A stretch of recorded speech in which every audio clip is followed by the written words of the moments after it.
Oi, gente, tudo bem? Voltei aqui depois de um tempo.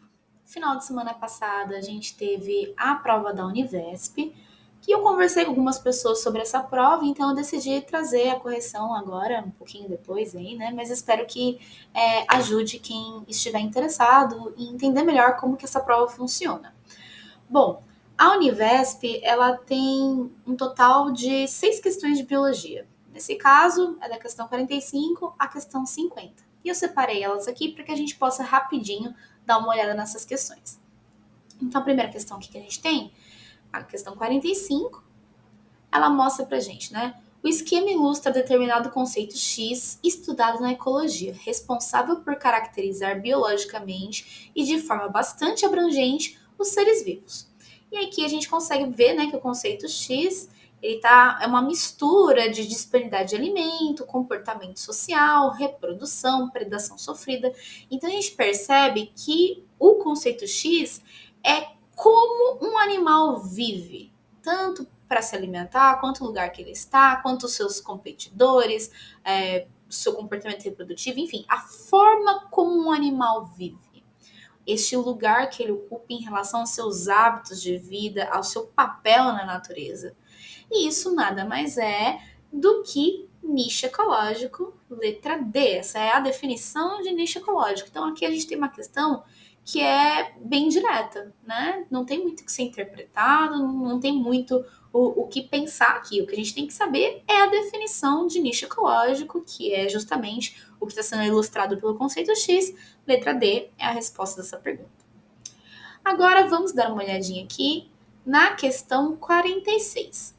A questão 46 traz então para a gente enunciado dizendo que o efeito estufa, fenômeno natural que promove o aquecimento global e, consequentemente, as mudanças climáticas, está se intensificando no planeta, tendo em vista, letra A, o volume emitido de gases como CO2, CO, monóxido de carbono, e CH4, metano, ser cada vez maior desde a Revolução Industrial. De fato, desde a Revolução Industrial a gente começa a ter aí queima de carvão, combustíveis fósseis depois, enfim, a gente passa a emitir esses gases que são de fato gases estufa. Tá bonitinha a letra A, mas vamos ver o resto. B. A combustão da gasolina e a fermentação do etanol contribuem de forma similar? Não, né, gente? A gasolina é um combustível fóssil, é uma reserva de carbono que estava lá soterrada a milhares de metros de profundidade e é um carbono que jamais retornaria para a superfície se não fosse a intervenção para a atmosfera, né? Se não fosse a intervenção humana de pegar esse carbono e queimar, né? Fazer a reação de combustão. Enquanto que o etanol, gente, o etanol ele é derivado da cana, que é uma planta. Então, no processo aí do etanol, a gente tem que, para se produzir o etanol, a gente tem a plantação, que as plantas elas fazem fotossíntese, então elas também contribuem para a retirada de oxigênio, de CO2 da atmosfera, né? E maior concentração de oxigênio na atmosfera e a própria reação aí química do combustível fóssil, ela é pior, é mais agravante. Então, não dá para dizer. O impacto da gasolina é sim maior do que do etanol. Então, tá errado a letra B. Letra C. A capacidade das florestas tropicais de capturarem os gases emitidos na combustão ser bastante reduzida. Olha, gente, de fato, assim, a capacidade das florestas tropicais de capturar os gases emitidos na combustão, ela é reduzida porque a floresta tropical ela está em clímax, né? Então, tudo que ela produz de oxigênio, ela consome. Então, a floresta, ela, de fato, não é o pulmão do mundo, não. Os pulmões do mundo são as algas ali, o fitoplâncton, né, no oceano. O oceano é o pulmão do mundo.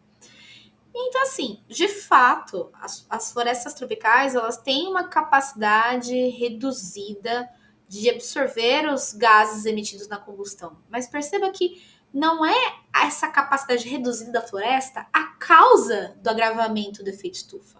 A causa do agravamento do efeito estufa é a combustão de coisas aí gerando, e não somente combustão, né, mas a própria agropecuária que também tem uma quantidade muito grande de emissão de metano, que é um gás estufa muito intenso, né? Então, assim, o problema do efeito estufa não é a floresta não ter capacidade de absorver o CO, o CO2, enfim, da atmosfera. Mas sim as atividades humanas que contribuem para o agravamento do efeito estufa, que é o que está descrito na letra A, por exemplo. Então, a A tá certa e a C não responde a pergunta, tá errada. Letra D. A destruição da camada de ozônio. Camada de ozônio, gente, tem a ver com raios UV. Então, assim, não tem a ver com efeito estufa. Então, nada a ver. E a letra E, o aumento de abalos sísmicos. Gente, terremoto também não tem nada a ver com causar efeito estufa, né?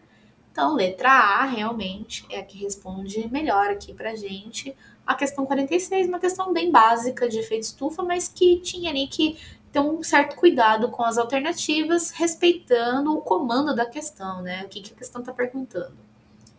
Já na questão 47, ele traz aqui um textinho pra gente, mas quando a gente tem um texto, né, gente, vamos direto para a pergunta, que às vezes o texto é desnecessário, né? E é o caso, olha, a malária é uma doença, e aqui ele tá falando sobre malária afetando os Yanomamis, né? Mas isso não é uma informação relevante pra gente, a gente só precisa conhecer a malária. Então, a gente economiza tempo de resolução da prova, vindo direto para a pergunta.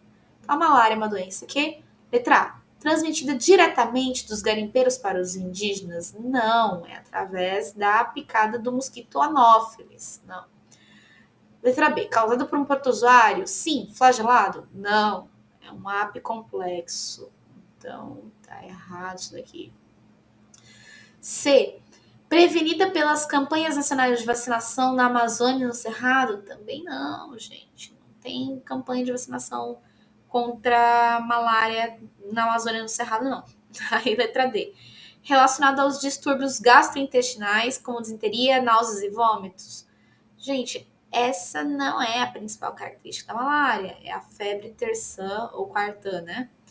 E letra E, caracterizada pela presença de dois hospedeiros, de fato, o mosquito Anopheles e o ser humano. Perfeito! Letra E. Então, novamente, uma questão aqui bem conceitual, não tem muito o que interpretar, o texto não altera muito aí a nossa resolução, é conhecer a doença. Então, vamos para a questão 48. A figura ilustra um hipotético organismo unicelular com organização procariota, ou seja, uma bactéria, né? Tá aí. Com relação às estruturas apresentadas na figura, afirma-se que, letra A parede celular é composta por celulose? Não, né, gente? Celulose é parede de vegetal, isso que é uma bactéria, é peptido glicano. Então, não. B. A membrana plasmática é semipermeável? Sim, como de todas as células, inclusive. Vamos deixar saber aqui por enquanto. C. O nucleoide é envolto por membrana nuclear? Não, porque é um procarionte, está disperso no citoplasma. D. O plasmídio é responsável pela produção de energia? Não, plasmídio é material genético extracromossomal, dá variabilidade genética para as bactérias. Produção de energia não tem nada a ver com plasmídio, né? Poderia ser um misossomo, por exemplo, mas não estava aqui na alternativa. E letra E. O ribossomo é responsável pela digestão? Não, gente, ribossomo é síntese proteica. Então, letra B. Mais uma questão bem conceitual aqui, de você saber características de célula e de organismos procariontes e responder aqui essa pergunta de biologia celular, bem básica e conceitual. Agora, a questão 49. O néfron é a unidade funcional de nossos rins, responsável pelas etapas da formação da urina. E aqui tem uma fotinha do néfron, né? Aí, vamos lá. Durante o processo de formação da urina em uma pessoa saudável, a região. Então, a gente pode ir consultando as regiões aqui, né? E aí ele quer saber a alternativa que não traz erro conceitual ali, né? Que está realmente associando a região à função. Então, vamos lá. Letra A. Da cápsula renal e do glomérulo renal produz amônia. Não, gente. As excretas nitrogenadas, elas são produzidas por todos os tecidos do nosso corpo. Mas elas vão ser convertidas em ureia, que é a nossa excreta, que a gente de fato excreta, né? A gente converte a amônia em ureia, lá no fígado. O rim, ele até tem uma capacidade mínima, mas quem faz isso no nosso corpo é o fígado. Então, não, tá errado isso daqui. Letra A tá errado. A e B. Do tubo contorcido proximal degrada toxinas? Não, gente, degradação de toxina não é uma função do rim também, né? É uma função, sei lá, fígado. Fígado estaria certo. C. Da alça néfrica, a alça de Henle aqui, né? Reabsorve água para o sistema circulatório? Bom, de fato, a gente tem reabsorção de água, na verdade, em todas as partes do néfron e a alça de Henle também. Então, errado não tá. Tá certo? Letra D. Do tubo contorcido distal, produz hormônios glicêmicos? Não, gente. Hormônios glicêmicos a gente tem lá no pâncreas. A gente tem que a adrenal ela pode produzir o cortisol, que é um glicocorticoide. A adrenalina ela também pode estar envolvida ali na manutenção da glicemia, né? Mas, assim, hormônio glicêmico no rim, não. A gente vai ter outros hormônios que o rim pode produzir que vão atuar no controle da pressão arterial. Não é o nosso caso aqui, não é glicemia. E letra E. Do ducto coletor elimina o excesso de células sanguíneas. Gente, célula não passa na filtração. Célula sanguínea não é para sair na urina. Se estiver saindo é porque tem algum problema. As células sanguíneas são muito grandes e elas não extravasam ali para o filtrado, né? Elas ficam retidas na corrente sanguínea. Então, realmente, a letra C é a nossa resposta correta aqui da questão 49. E pra gente finalizar aqui rapidinho, vocês estão vendo, né? Uma prova bem rapidinha ali, papunf. A prova de biologia da Univesp, diferente do resto da prova da Univesp, ela não é tão interpretativa, não. Ela é mais conhecimento raiz de biologia, mas são conhecimentos básicos, né? E aqui, a questão 50, que na minha opinião foi a questão mais difícil aí dessa prova, porque você tem que pensar um pouquinho mais, não é simplesmente definição, né? Tem um raciocínio envolvido. Que é uma questão genética que fala aqui pra gente, que a Simone e o Murilo tiveram 4 filhos. A testagem do tipo sanguíneo referente ao sistema ABO revelou que os 4 filhos do casal apresentavam 4 fenótipos diferentes entre si. Então, peraí. Gente, a única forma possível de eu ter 4 fenótipos possíveis existentes num cruzamento é se os pais tiverem, de alguma forma, todos os alelos do sistema BO. Ou seja, esses pais precisam ser heterozigotos. Então, a gente teria um pai A, Izinho, e o outro pai, né, a mãe, e B, Izinho. E ó, então aqui eu tenho realmente todos os alelos do sistema ABO, o A, o B e o Izinho em dupla dose para que possa aparecer aqui pra gente, olha, o Izinho, que é o O, né?